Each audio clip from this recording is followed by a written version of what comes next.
प्रसाद भट्ट जी का मैं बेहद आदर करता हूँ और लगभग चौथाई सदी से जानने का उन्हें सौभाग्य मुझे प्राप्त है। बीच बीच में मुलाकात होती है और आदर से ज़्यादा मेरे मन में उनके प्रति स्नेह का भाव है।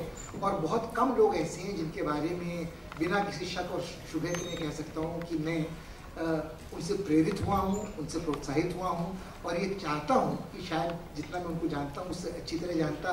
यहाँ कई लोग हैं जो उनको उससे अधिक अच्छी तरह जानते हैं। राम हैं, शेखर हैं, पहाड़ी जी हैं, अनुपम हैं, बहुत सारे लोग हैं। और मुझे लगता है इस चर्चा का जो सबसे मुझे स्वार्थ की दृष्टि से अच्छा पक्ष लग रहा है वो ये है कि यहाँ अनेक ऐसे मित्र इस समय मंच के साथ बैठे हैं जिनके प्रति लगभग वही भाव, शायद थोड़ा कम प्रतिशत मात्रा में मेरे मन में है। राम के प्रति बहुत स्नेह है, शेखर के प्रति बहुत स्नेह है, झगड़ा होता रहता है। अनुपम का मैं बहुत आदर भी करता हूँ और मुझे लगता है कि मेरी जो एक दमित वासनाओं में एक है वो ये है कि काश में जिस तरह की हिंदी सरल प्रवाहमयी वो बोलते हैं उसका एक 10वां हिस्सा भी बोल पाता तो मैं अपने को धन्य समझता। सुनीता यहाँ हैं जिनका मैं बहुत आदर करता हूँ और बहुत उनका भक्त प्रशंसक होंगे। जिस तरह वो भारत में औद्योगिक घरानों की सेंधमारी को, पकड़ को आम आदमी के हित में उद्घाटित करती रही हैं और कई बार उसी प्रसंग में खुलासा करती रही कि जो तथाकथित स्वाधीन स्वतंत्र जनतांत्रिक अभिव्यक्ति स्वतंत्रता का दावा करने वाला मीडिया है वो कितना बिका हुआ है तो प्रत्यक्ष आंखों देखी होती है। और पहाड़ी जी सीधे रुद्रप्रयाग से यहाँ पहुँचे हुए हैं तो वो पहाड़ की ताज़ी हवा की बयार की महक अपने साथ लेकर आए हुए हैं। मैं बहुत समय नहीं लूँगा। हम लोगों का उद्देश्य ये है कि जितने लोग बैठे हैं वो अपने मन की बात कहें और कहीं न कहीं उसमें एक स्वर जो होगा वो पर्यावरण का होगा।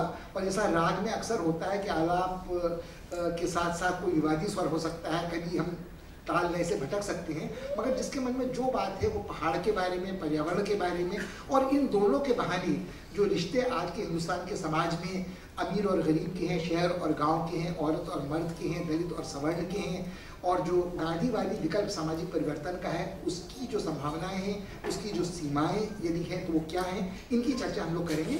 और मैं सबसे पहले अनुरोध करूंगा अनुपम से कि वो बोलें और समय का ऐसा कोई बंधन नहीं है मगर फिर भी चूंकि ये हॉल खाली करने के लिए एक व्यवस्था होती है तो 10 से 12 मिनट के बीच में मेरी अपेक्षा रहेगी कि हर वक्ता अपने को सीमित करें। अनुपम जी।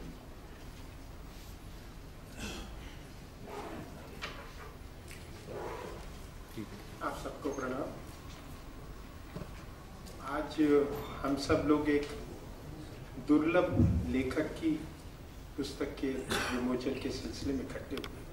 दुर्लभ यानी भट्ट जी कोई लेखक नहीं है, इसलिए आज हमें लेखक के रूप में मिल रहे हैं, ये हमारा सौभाग्य है। इन्होंने तो जो कबीर का दोहा है पोथी पढ़ पढ़ जग मुआ पंडित भया न कोई, 2.5 आखर प्रेम का पढ़े सो पंडित। इन्होंने 2.5 आखर के बदले 3 आखर लिखे।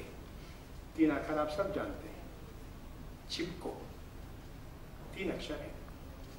इसको लिखा, इसके बाद तो कोई किताब की जरूरत नहीं थी, कोई ग्रंथ की जरूरत नहीं थी और इससे इन्होंने ऐसा प्रेम का आंदोलन बढ़ाया कि हमारे यहाँ एक देश में एक शब्द और चलता है, उसकी तरफ आपका ध्यान खींचूंगा, शब्द ब्रह्म। एक शब्द अपने आप में इतना ताकतवर होता है कि उसके बाद उस पर कोई पोथी लिखने की जरूरत नहीं। चिपको जब इन्होंने पहली बार, उसकी तारीख वगैरह में जाने की जरूरत नहीं है, इन्होंने किसी कारण से उसका मुंह से उच्चारण किया तो बहुत कम लोगों को यह अंदाज होगा कि चिपको कभी करना नहीं पड़ा। पेड़ों से चिपकने का आंदोलन का नाम चिपको रखा भट्ट जी ने, लेकिन कभी इनके इलाके में किसी को चिपक के बचाना नहीं पड़ा। इससे आप याद कीजिए कि आज हम जो आंदोलन करते हैं उसमें कभी पदयात्रा करते हैं, कभी वाहन यात्रा करते हैं, कई तरह के काम करने पड़ते हैं और हमने अनशन भी देखे हैं, हमने धरने भी देखे, वो सब करने पड़ते हैं और कई बार वो सफल नहीं हो पाते। समाज की परिस्थितियाँ ऐसी हैं, हमारी गलती ना हो तो दूसरे के पक्ष की इतनी ताकत होती है कि वो उसको दबा ले जाता है, लेकिन चिपको न किए बिना आंदोलन सफलतापूर्वक चलाया नहीं। उसमें भी अगर आप देखेंगे तो तब ये 24 घंटे 7 दिन चलने वाले कोई चैनल नहीं थे, कोई अखबार नहीं था जो दिल्ली से इनके इलाके में चमोली में शायद 7वें दिन से पहले पहुंचता होगा। गलत तो नहीं सर? 8-10-5 दिन तो पक्के लगते थे। डाक से बस में चढ़ के जाता था दिल्ली से हरिद्वार, हरिद्वार से गोपेश्वर। कोई पत्रकार उस ऊंचाई पर जिंदा नहीं बचता था, वो नीचे के एल्टीट्यूड पर ही जिंदा रह सकता था। उस इलाके में कभी कोई पत्रकार नहीं गया जब इनका आंदोलन सबसे ज्यादा चला।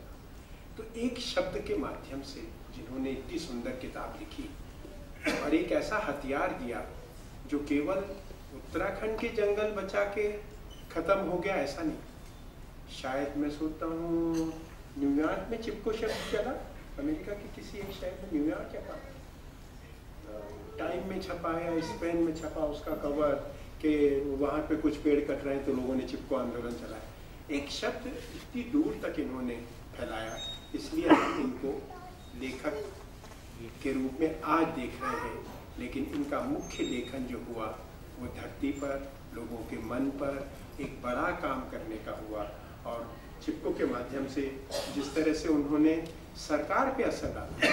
आज होता ही है कि हमारे बहुत सारे आंदोलन 24 घंटे खबरों में रहते हैं, लेकिन जिस लक्ष्य को लेके वो चले हैं उस लक्ष्य तक नहीं पहुंच पाते। जिस तक हम बात पहुंचाना चाहते हैं वही अनसुनी करता रहता है हमारी बात को। और सबको पता है, पूरी दुनिया को पता है कि मैं एक आंदोलन कर रहा हूँ, लेकिन जिसके खिलाफ कर रहा हूँ उसके तो कान पे जू भी नहीं रहेंगे।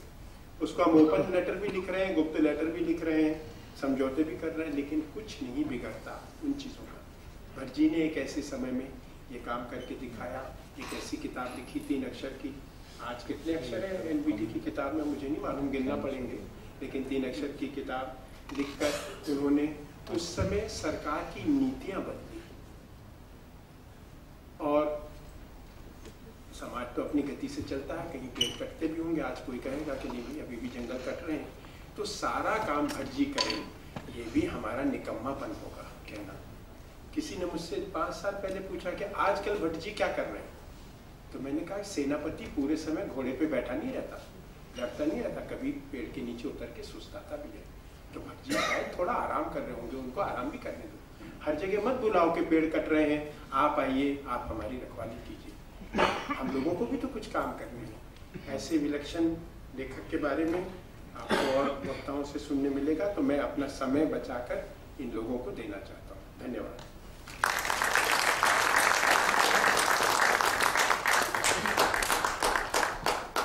मैं चाहता तो ये सुझाना हूँ कि अनुभव जो समय बचा रहे हैं उसका सदुपयोग वह अंत में स्वयं करें। तो मैं आग्रह करता हूँ कि अब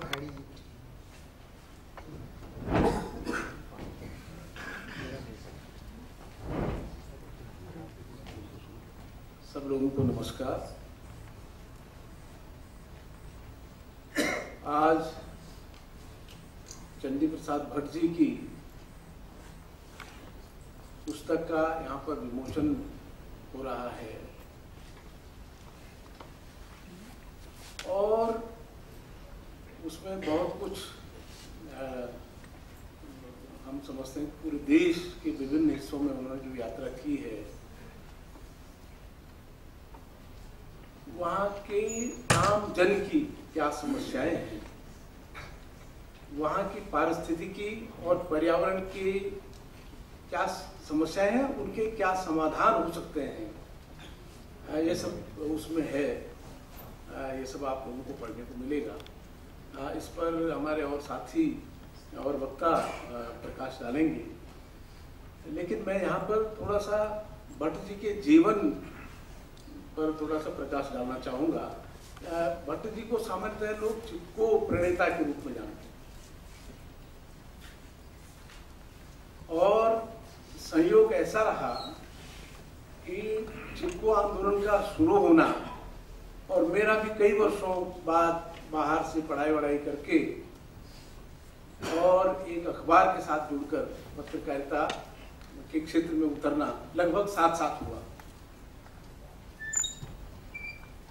जब चिपको की बात आती थी वो चर्चा जब हम आम जन से, सामान्य लोगों से सुनते थे, तो मेरी कुछ समझ में आता नहीं था कि ये क्या चिपको है, कैसे चिपकेंगे, क्या क्या होगा क्या नहीं होगा। ऐसे हमारे और भी पत्रकार साथी थे जो इस पर बड़ी शंका उठाते थे, बहुत सारे प्रश्न उठाते थे।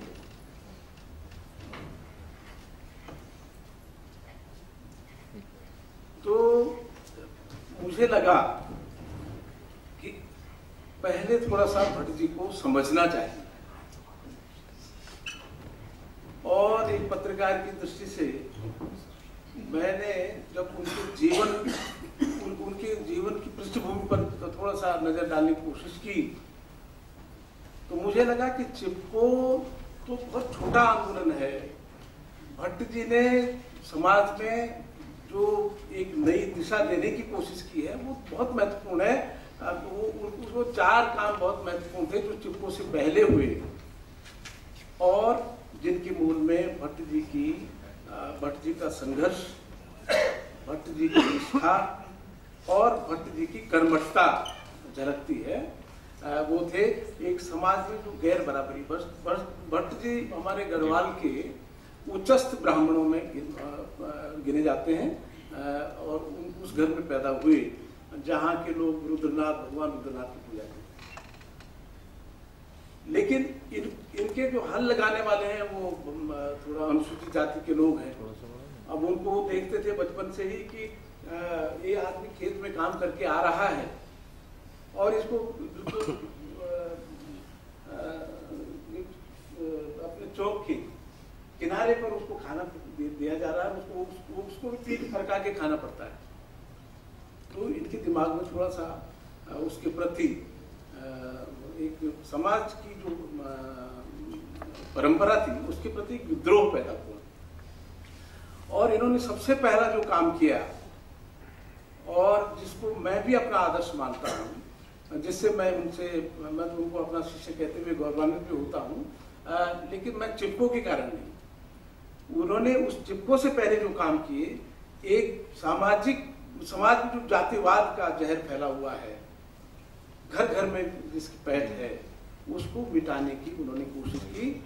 और पहली बार हरिजनों की पंगत में गांव में खाना खाने की उन्होंने हिम्मत दिखाई।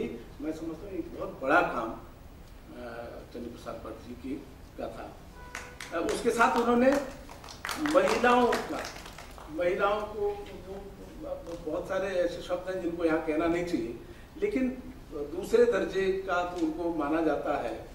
और हमारे जो पहाड़ी परिवेश है उसमें तो निश्चित तौर पर महिलाओं को बहुत ज़्यादा, यद्यपि घर की पूरी जिम्मेदारी महिला की है, लेकिन निर्णय लेने में उनको कभी शामिल नहीं किया जाता। चंडी प्रसाद भट्ट जी ने उस मुद्दे को बड़ी गंभीरता के साथ और पूरी ताकत के साथ उसको उठाया, और महिला सशक्तिकरण का जो काम उन्होंने शुरू किया, मैं समझता हूँ कि आज पहाड़ में, और जो बाद में जो महिलाएं चिपको आंदोलन की नेत्री बनी, उसका बहुत बड़ा कारण चंडी प्रसाद भट्ट जी की वो सोच थी कि महिलाओं को अब बहुत दिन दबाए नहीं रखना चाहिए और नहीं रखा जाएगा। उसका उन्होंने बड़ा काम किया। तीसरा काम उनका था श्रम और श्रमिकों का सम्मान। ये बहुत बड़ा काम था, श्रमिक को संगठित करना और श्रम की महत्ता को खुद भट्ट जी को जो लोग पहले से जानते हैं उन्होंने देखा वो गैती बेचा फावड़ा घर चलाते हुए, और एक ऐसा आदर्श उन्होंने प्रस्तुत किया कि सारे मजदूर, उसमें कोई हरिजन है, कोई सवर्ण है, कोई क्षत्रिय है, कोई ब्राह्मण है, वो सारे लोग 200-250 लोग श्रमिक एक साथ काम कर रहे हैं, एक साथ खाना बना रहे हैं, कोई रोटी पका रहा है, कोई सब्जी बना रहा है। इस ढंग का एक माहौल उन्होंने 1960, 61, 62, 63 में गोपेश्वर जैसे पिछड़े इलाके में जो किया, और हरिजनों की बारात में खुद जाके और वही खाना खा के उन्हीं के साथ रह करके जो एक उदाहरण प्रस्तुत किया, मैं समझता हूँ बहुत बड़ा एक काम था। तो चिपको आंदोलन तो बहुत बड़ा एक आंदोलन अपनी जगह है। मैं तो कई बार असहमत भी होता हूँ उससे कि जब चिपको आंदोलन तो हमारी स्थानीय जरूरतों पर से शुरू हुआ था, उस पर आधारित था, और बाद में उसको पर्यावरण जैसा बहुत बड़ा जो नाम दे दिया, भले ही उससे देश और दुनिया में बड़ी जागृति आई, लेकिन हमारे हित उससे बहुत ज्यादा सुरक्षित नहीं हुए। जिस आंदोलन को स्थानीय लोगों ने भट्ट जी के नेतृत्व में अपने अधिकार के लिए और उसको सामाजिक जनजीवन, पर्यावरण को, पारिस्थितिकी को आम जन के जीवन के साथ जोड़ते हुए शुरू किया था, वो अभी तक शायद हो नहीं पाया है। इसका कभी कभी मुझे थोड़ा सा मलाल भी होता है, लेकिन वो एक शुरुआत, बहुत अच्छी शुरुआत थी, बहुत एक मौलिक शुरुआत, एक बुनियादी शुरुआत थी, जिसने न केवल पेड़ की बात की, बल्कि उसने समाज के आम आदमी की बात की, जल, जंगल, जमीन पर आम आदमी के अधिकारों की बात की। चिपको आंदोलन केवल पेड़ पर चिपक करके पेड़ बचाने का आंदोलन नहीं था, ये तो उसकी बहुत छोटी परिभाषा है। पूरे जो वनवासी लोग हैं, जो आदिवासी लोग हैं, गांव के लोग हैं, उनका जीवन पेड़ के साथ किस प्रकार जुड़ा हुआ है, ये बताने की चिपको आंदोलन में कोशिश की गई। और मैं समझता हूँ कि एक बहुत बड़ी पहल थी, जिसने पूरे देश और पूरी दुनिया में जंगल की बात की, पेड़ की बात की और आम आदमी की बात की। आज भी चिपको आंदोलन का तो मूल लक्ष्य है कि पर्यावरण का जो केंद्र है उसमें आम आदमी रहना चाहिए, उसमें समाज रहना चाहिए, उसमें पहाड़ और आदिवासी वनवासी समाज उसमें लक्षित होना चाहिए। इस तरह की नीतियाँ बननी चाहिए, इस तरह के कार्यक्रम बनने चाहिए। मुझे बहुत खुशी है, आप देखेंगे जो पुस्तक बस्ती बस्ती पर्वत पर्वत बस्ती बस्ती भट्ट जी के 25 यात्राओं का संग्रह है, उसमें चिपको की बात मेरे ख्याल से कहीं नहीं। उसमें मुख्य है कि हमारे जो विभिन्न समाज हैं, जो वनों पर आश्रित समाज हैं, जो वनों से जिनका जीवन चलता है और जो वनों का संरक्षण करते हैं अपने अपने जीवन के लिए, अपने स्वार्थ के लिए, उन पर नजर पड़नी चाहिए। ये उसका केंद्रीय विषय वस्तु है। तो मैं समझता हूँ कि इस बात को ये बहुत बड़ा, बहुत अच्छी सामग्री पूरे देश में, जम्मू कश्मीर से लेकर के और असम, अरुणाचल तक और आंध्र से लेकर के और केरल तक, पश्चिमी घाट, पूर्वी घाट, तमाम जगह भट्ट जी ने अपने समाज को समझने के लिए, अपने समाज की, अपनी नदियों को समझने के लिए, अपने वनों को समझने के लिए, पूरे देश को समझने के लिए जो यात्राएं की हैं, उनका उसमें समावेश है। और मैं समझता हूँ कि ये एक अच्छा अवसर है, हम उसको पढ़ें और उसको अपने जीवन में उतारें। मुझे मौका दिया, इसके लिए बहुत धन्यवाद आप सब लोगों को।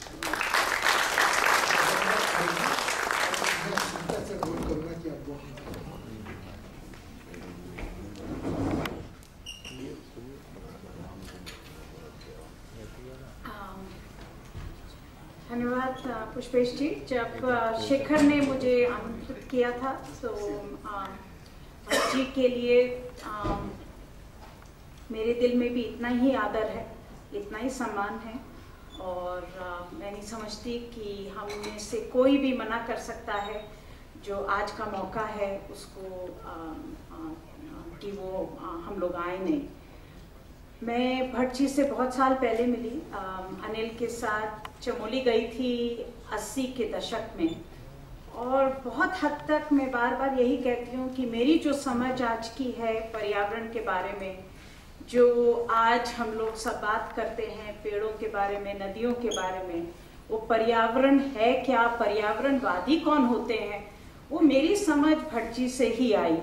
और वहाँ की जो सारा परिवेश से आई कि वहाँ पर लोगों ने अपना पर्यावरण क्यों बचा के रखा। और वो 80 का दशक था, और मैं कुछ हद तक मैं अपनी बात सीमित रखूंगी आज के दशक के बारे में, क्योंकि मैं समझती हूँ कि जो भट्ट जी ने हमें सीख दी और जो चिपको से जो सीख मिली वो आज 80 के दशक से भी ज्यादा महत्वपूर्ण है। 80 के दशक में तो पेड़ों का सवाल था, कुछ हद तक हम सबको समझने की जरूरत थी कि पर्यावरण को बचा के क्यों रखना है। मगर आज के दशक में जो लड़ाइयाँ हो रही हैं पर्यावरण को बचाने के लिए, उसके अंदर जो चिपको की सीख है वो वापस लाने की बहुत जरूरत है, क्योंकि हम समझते हैं कि चिपको हो गया और वो कहीं ना कहीं गायब हो गया। मगर मेरी जो समझ चिपको से, जो मैंने सीख भटजी से ली, मैं तो आज के पॉस्को के आंदोलन में भी चिपको देखती हूँ, मैं नियमगिरी के आंदोलन में ही चिपको देखती हूँ, मैं निर्मा के आंदोलन के अंदर भी चिपको देखती हूँ। क्योंकि आज की जो पर्यावरण की जो लड़ाई है वो लड़ाई है अपनी परिवेश को बचाने के लिए। और बार बार जब अनिल और भटजी से जो मुझे सीखने को मिला, मुझे यही मिला कि ये पर्यावरण का सवाल नहीं है, ये पेड़ों का सवाल नहीं है, ये राजनीति का सवाल है। कि ये सवाल है कि किस तरह से लोगों को अपने पर्यावरण के ऊपर हक मिलेगा। कि जो चिपको की औरतें थी वो ये नहीं कह रही थी कि हम पेड़ों को राखी बांध देंगे, उनका कभी मतलब ये नहीं था कि हम पेड़ों को काटेंगे नहीं। उनका पूरा मकसद था कि पेड़ों के ऊपर हमारा हक बनता है और अगर हमें हक मिलेगा तो हम जानते हैं कि हम किस तरह से पर्यावरण को बचा के रखेंगे। वो एक राजनीति का सवाल था, एक विकास का सवाल था कि किस तरह से विकास का ढांचा आगे बढ़ेगा। और मैं समझती हूँ कि आज की जो सारी लड़ाइयां हो रही हैं वो भी वही हो रही हैं। आज वही पॉस्को की लड़ाई है, वही नियमगिरी की लड़ाई है। लोग यही कह रहे हैं कि हम जानते हैं कि हमारा जो पर्यावरण है, हमारे जो जंगल है, हमारी जो जमीन है, हम गरीब जरूर हैं मगर बहुत अमीर भी हैं, क्योंकि हम अपने पर्यावरण को बचा के रख सकते हैं और उसको कितनी भी गरीब हो हम लोग आगे बढ़ा सकते हैं।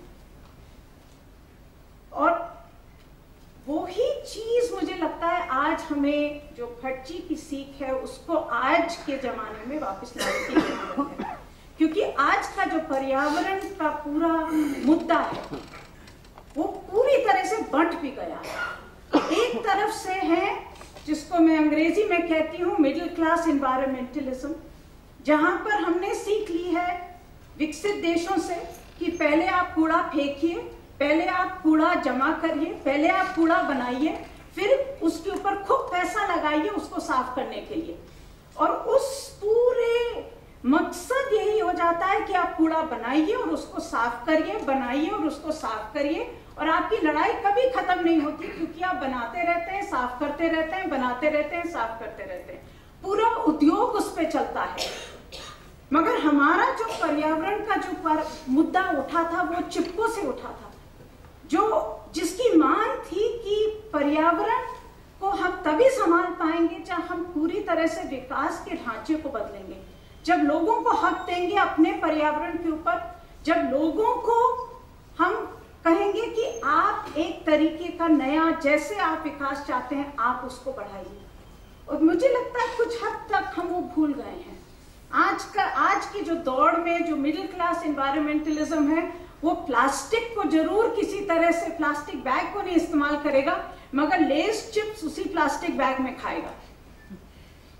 तो वो जो चिपको से सवाल निकला है उसको आप ये मत सोचिए कि भटजी ने वो आवाज उठाई थी 80 के दशक में, भटजी बूढ़े हो गए हैं, आवाज अब भूल जाइए। आप ये याद रखें कि वो आवाज आज के जमाने में और भी जरूरी है, वो समझ और भी जरूरी है।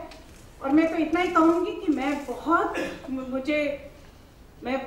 मुझे ये लगता है कि मैं बहुत प्रिविलेज्ड हूँ कि मुझे भटजी से सीखने का मौका मिला, कि मैं आपके सामने ये बात रख भी सकती हूँ कि ये मेरी समझ है।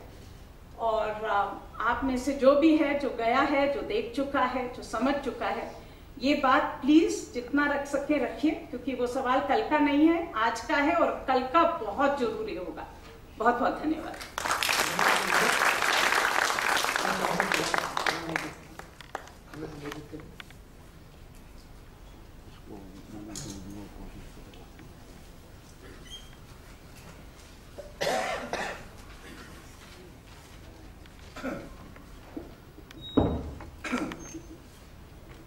Pushpesh said in his introductory remarks that if his Hindi was 1/10 as sweet and eloquent and communicative as Anupam, he'd be a happy and proud man. If my Hindi was 1/10 as sweet and eloquent as communicative as Pushpesh, I'd be a happy and proud man. So I am representing the cosmopolitan sector here. And my excuses for speaking in English are A, I live in Bangalore, and B, I went to the Doon School. Having said that, my Hindi is still good enough to understand about 80% of what was said here so far and what will be said later. And it struck me while listening to the earlier presentations that not since the death of Ramchandra Gandhi has the India International Center been exposed to such a feast of Hindi eloquence. So that's one of the incidental byproducts of this evening's, so to say, meeting and discussion. Like Sunita, my acquaintance with Chandri Prasad ji goes back a very long time. Exactly 30 years ago, in the summer of 1981, I made what we may consider to be a secular pilgrimage to see Chandri Prasad ji. I have many memories which I won't share with you, except the last.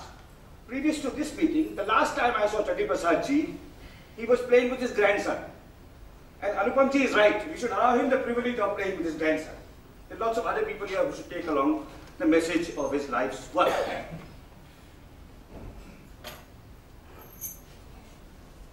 I mentioned that one of the joys, incidental joys of being here today is to hear such wonderful Hindi spoken in the presence of the Indian International Center. And one of the incidental accomplishments of Chandri Prasad Bhatt, though he's probably not aware of it, he's not aware of many of his accomplishments. One of his incidental accomplishments has been to puncture a large hole in academic economics and academic economists. And I'm going to quote one of them. In the year 1980, a professor of economics at the prestigious Massachusetts Institute of Technology wrote, and I'm going to quote, "If you look at the countries which are interested in environmentalism, or at the individuals who support environmentalism within each country, one is struck by the extent to which environmentalism is an interest of the upper middle class." And then this man continues, "Poor countries and poor individuals simply aren't interested." This is a person writing in 1980, 7 years after the Chipko Andolan, and the explanation for this may be in his name. His name was Lester Thoreau, but he was known by some of his colleagues as less than thorough. An explanation may also lie in his profession, because as has been aptly said of theoretical economists, if you show an economist something that works in practice, he will say, but does it work in theory? And the theory of economics, the theory of economic growth, the theory of economic development is that it's only after a society, an economy, a culture and polity has achieved a certain level of affluence that you'll have environmentalism. And it is the single-handed contribution of Chandri Prasad Bhatt and the movement that he helped lead, originate, nurture, sponsor, and many people in different fields who were influenced and inspired by him, some of whom, a modest sampling of whom, which is represented in this room today, that they showed the deep and integral and intimate ways in which environmental sustainability, environmental protection mattered even more to the lives and concerns of the poor. And Sunita has spoken about it, Pahari ji has spoken about it. Pahari ji has actually taken us into an even further dimension of Chandri Prasad ji's work, his work for the emancipation of Dalits and women. So his influence has been extraordinary. And may it continue. Sunita is absolutely right. His message is as relevant today as it was 30 or 40 years ago. I would end with two quotations from letters I received after I wrote an article in the Hindu newspaper about what I had learned from Chandri Prasad Bhatt in many decades of knowing him. These are two letters. The first letter was from someone writing from my hometown, Dehradun, someone called Jai Prakash Pawar. This is a letter published by the Hindu. And he said, "For us young social workers and activists, Chandri Prasad Bhatt will always be a source of inspiration. Thanks to the Hindu for breaking the regional, linguistic, mountain, coastal, and north-south barriers in a true environmental sense." Now this is, I don't know who Jai Prakash Pawar is. Shekhar Pathak, who knows every tree and every insect in Uttarakhand must know who Jai Prakash is. But this is what he said, that Chatti Prasad Ji has broken the regional, linguistic, mountain, coastal and north-south barriers, to which Maharji added the inter-caste and inter-gender barriers as well. That's one tribute from a person whom only Shekhar Pathak in this room knows. The other letter. You may say this is a Pahadi writing, he was Dehradun ke hain, naturally he has local pride in Bhaji's accomplishments and so on. But the other letter I'm going to quote to you came from someone I didn't know. His name is Shiva Ramakrishna from my part of the country. And he works in the tribal districts of Andhra Pradesh.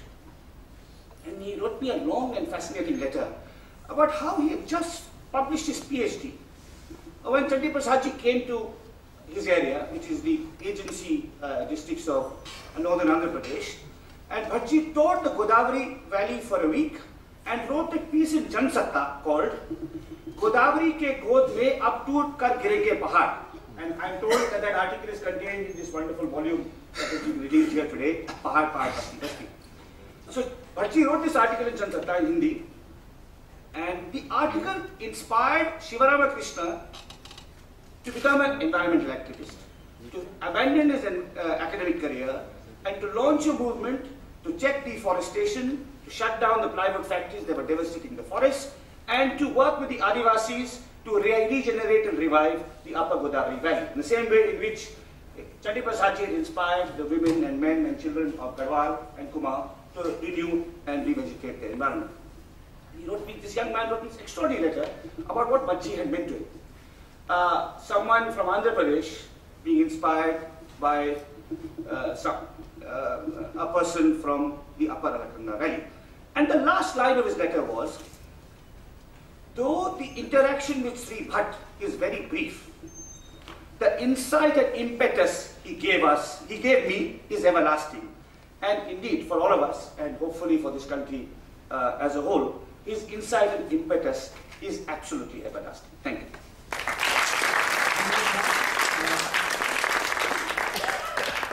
मैं चाहता हूँ अब मैं शेखर से कहूँ कि वो शुरू करें। थोड़ा समय आपके लिए उन्होंने अपने खाते से दिया है, तो आप 12 मिनट समझ के आपके पास है, मगर 13वां न करें, 13 का अशुभ अंक है।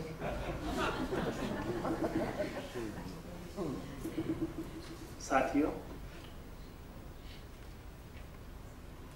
दिल्ली में बहुत घबराहट होती है बोलने में। ये 1977 का साल रहा होगा, मेरे ख्याल में नवंबर का अंत या दिसंबर का पहला सप्ताह। हम लोग 2 दिन पहले ही वहाँ जेल से छूट के नैनीताल पहुँचे थे। चिपको आंदोलन अपने बहुत आक्रामक रूप में था। नैनीताल में नैनीताल क्लब की बिल्डिंग जल गई थी और चिपको आंदोलन पर यह आरोप लगाया गया था कि उन्होंने ये हिंसा की और आग लगाई। पूरे शहर में धारा 144 लगी हुई थी और पूरा नैनीताल क्लब जो है वो पीएससी ने, जो लखनऊ से बुलाई गई थी, उसने घेरा हुआ था। ये बिगड़े बच्चे पिछले 4-5 साल से जो काम कर रहे थे उसमें कभी भी कोई हिंसा का कारनामा नहीं हुआ था, पर जो भी उनकी अभिव्यक्तियाँ हुई थी वो बहुत ही हिस्सेदारी वाली और बहुत ही अहिंसक और अपनी क्षमता के अनुरूप थी। और वो बच्चे सब ये जानते थे कि उनके यहाँ से 3 लाख के करीब फौजी हैं और उनके यहीं से अंग्रेजों के ज़माने से फौज बजाने की परंपरा शुरू हुई थी और पुलिस पीएससी में भी कम नहीं है, आईटीबीपी में भी कम नहीं है। उस सुबह जब दरवाजे पर खटखट हुई तो मेरे मन में एक ही आशंका थी कि शायद पुलिस वाले फिर आ गए हैं और शायद हमारे और साथी भी जो 21 थे जिनको हल्द्वानी थाने में ले जाया गया, वैसे ही वो हमको ले जाने आ रहे होंगे। मैं वो कुआं यूनिवर्सिटी में पढ़ा रहा था और उन्हीं दिनों मेरी गवर्नमेंट की जॉब पूरी होकर मैं यूनिवर्सिटी में घुसा हुआ था। शायद वहाँ कुछ एक न्यूनतम स्वायत्तता होगी, और लेकिन मेरा प्रोबेशन का साल पूरा नहीं हुआ था तो खतरा अपनी जगह पर था। लेकिन कैजुअल लीव लेके मैं गया था, तो कैजुअल लीव लेने के कारण मेरे पर एकदम प्रहार नहीं हो पा रहा था। जब दरवाज़ा खोला तो देखा कि बाहर से चंडी प्रसाद भट्ट जी हैं। ये बड़ी मज़ेदार बात है कि मेरी चंडी प्रसाद भट्ट जी से पहली मुलाकात तभी हुई जबकि 1974 की अस्कोट आराकोट की यात्रा जो नेपाल के बॉर्डर से हिमाचल के बॉर्डर तक हुई, 45 दिनों की हुई थी।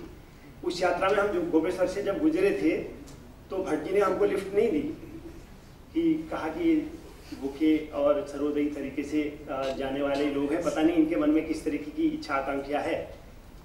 गोपेश्वर में मंत्री जी से हमारी मुलाकात हुई थी मंत्री जी जयराम जी नहीं, हमारे एक स्थायी मंत्री जी हैं वहाँ, जो रसौली ग्राम स्वराज मंडल के मंत्री हुआ करते हैं, कुंवर जी। वो अद्भुत आदमी हैं और भट्ट जी के सबसे बड़े सहयोगी रहे हैं पिछले 40 सालों के दौर में। और छोटा सा भुवनेश जो दिल्ली में है आजकल, वो हमारे साथ लग लिया। सुंदरलाल जी के छोटे बेटे भी हमारे साथ थे और हम नए नए थे, MA के विद्यार्थी थे। हम यात्रा पूरी कर ली। उसके बाद हमने अगली यात्रा 84 में की। अगली यात्रा में खुद भट्ट जी हमारे साथ थे, लेकिन 74 की यात्रा में उनको विश्वास नहीं था और 78 में हमें विश्वास नहीं था कि दरवाजे में जो पहली खटखट हो रही है वो चंडी प्रसाद भट्ट जी की है। पूरे दिल्ली में और पूरे उत्तराखंड में ये अफवाह थी कि ये हिंसा जो है ये चिपको आंदोलनकारियों ने की है और इसलिए स्टेटमेंट भी आने शुरू हो गए थे कि हम लोगों का इनसे कोई रिश्ता नहीं है वगैरह वगैरह। तो भट्ट जी जब आए तो भट्ट जी ने बहुत, मेरी पहली मुलाकात थी, बड़ा आश्चर्य की बात है ये। अभी हम याद कर रहे थे कि उससे पहले तो नहीं हुई थी, तो मैंने कहा शायद सपने में भी नहीं हुई थी। तो उस मुलाकात में हमारा क्या सामना हुआ, तो कोई हमारी और इस तरीके की आत्मीय बातें नहीं हुई जैसे आजकल होती हैं, कोई गले मिलना वगैरह नहीं हुआ। सिर्फ उन्होंने ये पूछा कि उस दिन का जो पूरी रचना प्रक्रिया थी उस दिन की 28 नवंबर की नैनीताल क्लब के बाहर वो क्या थी। मैंने बताया कि हम राजस्थान अंडरग्राउंड रहे और उसके बाद सवेरे हम एक हुड़का निकाल के, जो हमारा एक फोक इंस्ट्रूमेंट है, उसको बजाते हुए गिरदा आगे से थे और हमारे तमाम साथी, जिनमें से 2-3 दिवंगत भी हो गए हैं, वो पीछे से गौड़दा का, जो कि हमारे एक बहुत ही बड़े नेशनलिस्ट कवि थे और जिन्होंने 1922 में बख्शन को बिलाफ क्राई ऑफ ट्री नामक कविता लिखी थी, जिसको सुन के मोरारजी देसाई गांधी पीस फाउंडेशन में एक बार पिघल गए थे 1978 में, जबकि बहुत खराब शासन उत्तर प्रदेश में चल रहा था, चिपको आंदोलन का दमन होने लगा था उसी दौर में। और मोरारजी देसाई ने यह कहा था कि इस कविता को सुनने के बाद इकोलॉजी पर किसी भाषण की जरूरत नहीं है। उस गौरदा को हम लोग गा रहे थे और गिरदा ने उसको री इन्वेंट किया था इस तरीके से। तो भट्ट जी ने तुरंत कहा कि गिरदा को बुलाओ और मैं वो गाना सुनना चाहता हूँ। गिरदा आए और गिरदा ने अपना हुड़का बजाते हुए वो गाना सुनाया और भट्ट जी एक तरीके से बिल्कुल उस कविता को सुन के उन्होंने आगे को नहीं पूछा कि उस दिन क्या हुआ, और उनके मन में वो बात आई कि ये एक पूरी तरीके से एक अहिंसक प्रतिकार था, उस समाज का प्रतिकार था जिसके अपने जनता के अधिकार, प्राकृतिक संसाधनों के अधिकार उसी की सरकार के द्वारा, और जो कि चुनी हुई होने का नाटक भी करती है, उसके द्वारा छीने जाते हैं। और उसके बाद वो हुड़का जो है पूरे उत्तराखंड में चला और एक अखिल उत्तराखंड की, और बाद में वो वहाँ से बार बार छलक करके देश में भी और विदेश में भी जाती थी, वो प्रक्रिया आगे चलती थी। तो ये एक पहला एक टुकड़ा है भट्ट जी से मिलता। और उसके बाद जो हमने हिमालय को जानने का, अपने समाज को जानने का और अपने आप को जानने का सिलसिला शुरू किया, उसमें भट्ट जी और उनके तमाम साथियों की, और जिनको हर एक को भट्ट जी ने इस किताब के प्रारंभ में याद किया है, और कोई भी एक सिंगल नाम उसमें भूले नहीं है। उसमें चिपको आंदोलन के सबसे प्रारंभिक कार्यकर्ता रावत जी हैं, तो उसमें अनिल जी हैं, उसमें अगर गौरा देवी हैं, तो उसमें आपके पिथौरागढ़ जिले का रहने वाला कोई दूसरा साथी भी है, उसमें घनश्याम सैलानी है, तो उसमें खस्ती दत्त जोशी भी हैं, उसमें अगर वहाँ के बिष्ट जी भी हैं, तो उसमें हयात सिंह जी भी हैं। तो किसी एक व्यक्ति को भी उसका कम या ज़्यादा जो भी योगदान रहा हो, उसको वो भूले नहीं है।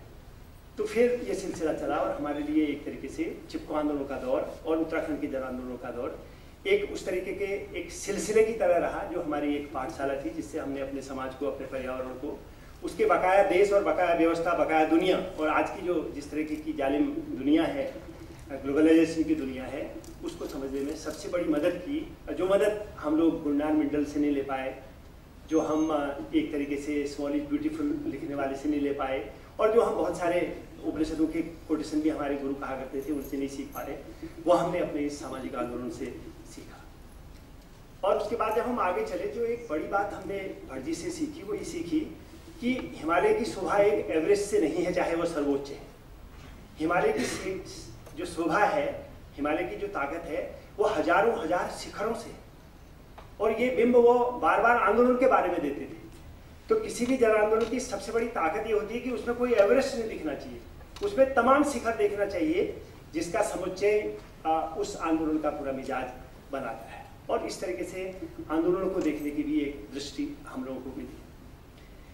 भट्ट जी से जो सबसे बड़ी बात हम लोगों को मिली, हिमालय पार के पर्यावरण को जानने का। और बहुत सारे सवाल जो सरकार से आते हैं, समझदार लोगों से आते हैं, उनको क्वेश्चन करने का, उनको चुनौती देने का जो मिजाज है वो भी हमने उनसे सीखा। जैसे जयराम रमेश जी के होते हुए भी सिर्फ गोमुख से लेकर उत्तरकाशी तक गंगा पवित्र घोषित हो रही है। अभी इस कुतर्क को और इस अवैज्ञानिक मनस्थिति को आप समझ सकते हैं कि कितनी घटी फटी किस्म की विचार जो है सरकार के भीतर चल रही है। जब जयराम रमेश जी जैसे मंत्री गंगा को सिर्फ गोमुख से लेके उत्तरकाशी तक पवित्र मान रहे हों तो अब बकाया सरकार की तो कोई बात ही नहीं की जा सकती। तो ऐसे विचारों को चुनौती देने का जो एक शक्ति थी वो भी भट्ट जी से आई। बांधों के बारे में, जंगलों के बारे में, जड़ी बूटियों के बारे में और जो जानवरों के और वनस्पतियों के बने रहने के अधिकार हैं उनके बारे में। लेकिन हिमालय तक उन्होंने हमें कभी सिमटाया नहीं। उन्होंने बार बार कहा कि पूरे देश को जानो, पूरी दुनिया की जानो, पूरे दुनिया के पहाड़ों को जानो। तो जब हम बस्तर गए तो बार बार हमसे कहा गया, मुझे बहुत यात्राओं में उनके साथ जाने का मौका मिला, कि यहाँ नेक्सलैंड से तुमको ले जाएंगे। तो भट्ट जी का बार बार तर्क होता है, वे भी मनुष्य हैं और हमारे समाज के हिस्से हैं, उनसे बात करेंगे, ले जाएंगे तो उनके साथ रहेंगे, जो वो खा रहे होंगे वो भी हम खाएंगे, देखेंगे उनसे क्या क्या चीज़ करते हैं, देखेंगे हम उनसे उनको क्या क्या सिखा सकते हैं। तो इस तरीके से बस्तर को, यानी कि 20 साल पहले उन्होंने जो चिट्ठी उस जमाने के हमारे प्रधानमंत्री राजीव गांधी को दी थी, वो आज भी पढ़ने लायक है। और उसमें वो सब मुद्दे बताए गए थे जो बाद में इतनी बड़ी हिंसा की और इतनी बड़ी स्टेट हिंसा की जो है कारण थे। और उसके बाद केरल तक, हमारे जो आइलैंड्स हैं उन तक, हमारे भूटान तक, नेपाल तक, इधर तिब्बत तक, और इन यात्राओं में उस हर बात साथ रही। इवन मैं कैलाश मानसरोवर भी गया तो मैं तीर्थयात्री की हैसियत से नहीं गया, मैं एक ऐसे भारतीय के रूप में गया जो वहाँ ये देखना चाहता था कि हमारी उत्तरी भारत की जो 4 बड़ी भाग्य विधाता नदियाँ हैं वो वहाँ से निकलती हैं। वो सतलज है, वो सिंधु है, वो ब्रह्मपुत्र है, वो कर्णाली है, जो कि कुल मिला के उत्तरी भारत की पूरे एक इकोलॉजिकल चेहरे को और इकोनॉमिक चेहरे को एक तरीके से बनाती है। और जब आगे गए, जैसे होता है आंदोलन भी बूढ़े होते हैं, आंदोलन में भी सुस्ती आती है और कोई आंदोलन उस तरीके से एक स्थायी भाव में नहीं रहता है, अंततः उसका अवरोह होता है, नीचे आती है। लेकिन चिपको आंदोलन की एक बड़ी विशेषता ये रही, बल्कि चिपको आंदोलन के दौर को भी अगर आप देखेंगे तो चिपको आंदोलन ही नहीं चल रहा। उस दौर में आप देखेंगे कि सबसे बेहतरीन पत्रकारिता हो रही थी। रघुवीर शाह जैसे पत्रकार थे जो गौरा देवी के गांव में जाके दिनमान का विशेष अंक जो टाइम्स ऑफ इंडिया जैसे व्यवसायिक घराने से निकलता था उसका विशेष अंक रिलीज करने के लिए वहां गए। अनुपम दास जैसे लिखने वाले और पहली बार चिपको आंदोलन को ब्लैक एंड व्हाइट में लाने वाले व्यक्ति उस जमाने में, यानी कि 1973-74 में वहां गए थे। चिपको आंदोलन के बाद अपनी कोई फोटो नहीं हुआ करती थी अगर अनुपम मिश्र वहां नहीं गए होते। उसी दौर में राम ने अपने रिसर्च का काम शुरू किया और चिपको तक लाए। उन्होंने घोषणा कर दी कि कोई और दोस्त उसको लिख रहा है, लेकिन फिर भी एक पूरी पृष्ठभूमि हमारे सामने आई कि 20वीं शताब्दी में कैसे उत्तराखंड का समाज अपने वनों के लिए अंग्रेजों से लड़ता रहा। और उन्होंने बाकायदा 3000 वर्ग मील जंगल हमारे आंदोलन के बाद, हमारे जंगल आंदोलन के बाद हमारे समाज को लड़ा है। तो जो चिपको की टहनियां हैं वो बाद में भी बनी रही, चाहे बीज बचाओ आंदोलन के रूप में सामने आ रही हो, चाहे डेमो के विरोध के रूप में सामने आ रही हो, और चाहे बहुत सारे और काम जिसमें आर्थिक क्रियाकलाप भी हैं उनके रूप में सामने आ रही है। सवाल यह है कि वो नई पीढ़ी और नए लोग नए जमाने में उसको किस तरीके से पकड़ते हैं। और आज आंदोलन नहीं हो रहे हैं ऐसा आप नहीं कह सकते हैं। पूरा उत्तराखंड आंदोलित है, बावजूद इसके कि अपनी 10 साल की स्टेट बन गई है, 10 साल की अपनी सरकारें वहाँ की बन रही हैं, 2-3 किस्म की पार्टियां वहाँ पर रूल कर रही हैं। लेकिन जो सपने उन आंदोलनकारियों ने, उन लोगों ने देखे थे, वो सपने कहीं भी वहाँ पर नहीं है। और जो एक पूरे दुनिया के स्तर की जो एक प्राकृतिक संसाधनों की जो लूट की कहानी चल रही है वह हमारे यहाँ भी पहुँची है। पूरी की पूरी नदियाँ गिर हुई हैं, पूरे के पूरे इलाके जो हैं माइनिंग हो रही है। देश का पर्यावरण मंत्री लिख रहा है लेकिन प्रदेश का मुख्यमंत्री उसको मान नहीं रहा है, क्योंकि उनकी पार्टी का हर दूसरा व्यक्ति जो है किसी न किसी धंधे में लगा हुआ है। अभी काली नदी की तो चर्चा ही नहीं है, गौरी नदी की तो चर्चा ही नहीं है, क्योंकि कुछ दुर्भाग्य ऐसा है कि वहां वो वाले पंचप्रयाग और वो वाली पवित्रता नहीं है जो कैलाश वाला रास्ता है, और वहां भी उसी तरीके का काम हो रहा है। क्योंकि पूरे हिमालय में उत्तराखंड ही एक ऐसा इलाका बचा हुआ है कि जमीन, जहाँ की जमीन बिक सकती है। इसलिए हर जो ब्लैक मार्केटियर है, और उनकी संख्या कम नहीं है इस देश में, और मध्यम वर्ग का बड़ा हिस्सा दुर्भाग्य से उसका हिस्सा बन गया है, और वो पहाड़ों में जमीन लेना चाहता है और जमीन लेके वो रोदना चाहता है। और उसके बाद न खेती के लिए कुछ बचता है, न उनके पानी के लिए कुछ बचता है, न उनके लिए बगीचे के लिए कुछ बचता है, न उनके घराट के लिए पानी जाता है। और इतने बड़े गंगा के जलागम वाले इलाके में आज भी जो है आधे, यानी कि 50% से ज्यादा गाँव जो है प्यासे। तो इसीलिए परिस्थितियां अभी भी बनी हुई हैं। चिपको ने चाहे बनू के प्रश्न को हमारे पॉलिटिकल एजेंडे में ला दिया हो, लेकिन बनू का प्रश्न हमारा हल नहीं हुआ है, प्राकृतिक संसाधनों का प्रश्न हल नहीं हुआ है। और पूरा देश का जो सबसे गरीब तबका है, जो वनवासी है और जिसका बहुत वैज्ञानिक विश्लेषण हमारे खुद जयराम रमेश जी ने एक दौर में किया था, जो सबसे ज़्यादा हरित प्रदेश है वो सबसे ज़्यादा लाल भी अभी हो रहे हैं, क्योंकि हमारी जो पिछले 60 साल की व्यवस्था है वो हमारे उन समाजों को विकल्प नहीं दे पाई और उनके प्राकृतिक संसाधनों की लूट के बहाने पूरे दुनिया का कॉर्पोरेट जो जगत है वो वहाँ घुसा जा रहा है। किस्सा चाहे बस्तर का हो, उड़ीसा का हो, कहीं और का हो। और खुद चंडी प्रसाद भटजी के उत्तराखंड में और खुद उन 2 घाटियों में जहाँ से चिपको आंदोलन की प्रारंभिक कौंध फैली थी, जिनमें से एक का नाम फाटा है, एक का नाम रेणी है, वह पूरी की पूरी तबाह हो गई।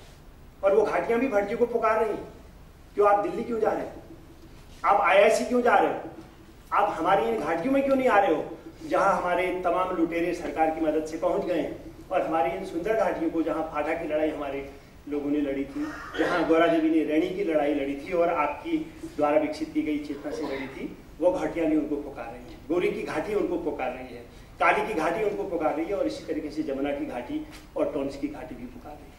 और ये पुकार सिर्फ उत्तराखंड से नहीं है, ये पुकार पूरे देश के उन अंचलों से है जहाँ सबसे बड़ा दमन भी हो रहा है और जहाँ सबसे बड़ा प्राकृतिक संसाधनों का दोहन नहीं बल्कि लूट हो रही है। तो स्वाभाविक है कि अपने भटजी से हमारा समाज, वो उत्तराखंड में हो, उत्तराखंड से बाहर हो, और आज भी इस तरीके की अपेक्षा करता है कि उन्हें फिर कहीं न कहीं अपनी हिस्सेदारी उन स्वरों में करनी है जो कभी कभी कोरस नहीं बन पा रहे हैं, जो कभी कभी एकालाप हो जा रहे हैं या ज़्यादा से ज़्यादा 2 गाना बन रहे हैं। और ऊपर से अगर कहीं से देख रहे होंगे अनिल अग्रवाल जैसे मित्र या चिपको आंदोलन की गौरा देवी और ये बहुत सारे लोग जिनको ये समर्पित की गई है किताब, तो उनके मन में भी ये सवाल आ रहा होगा, हमारे ये बुजुर्ग साथी चुप जैसे क्यों लग रहे हैं। लेकिन उनको हम कभी कभी सपने में जवाब देते हैं कि वो चुप नहीं है, वो अपने तरीके से बोल रहे हैं और समाज को और ज़्यादा अपने तरीके से बोलना होगा। और शायद यही चिपको की परंपरा को जिंदा रखना होगा और यही शायद चिपको को रीइन्वेंट करना होगा। धन्यवाद।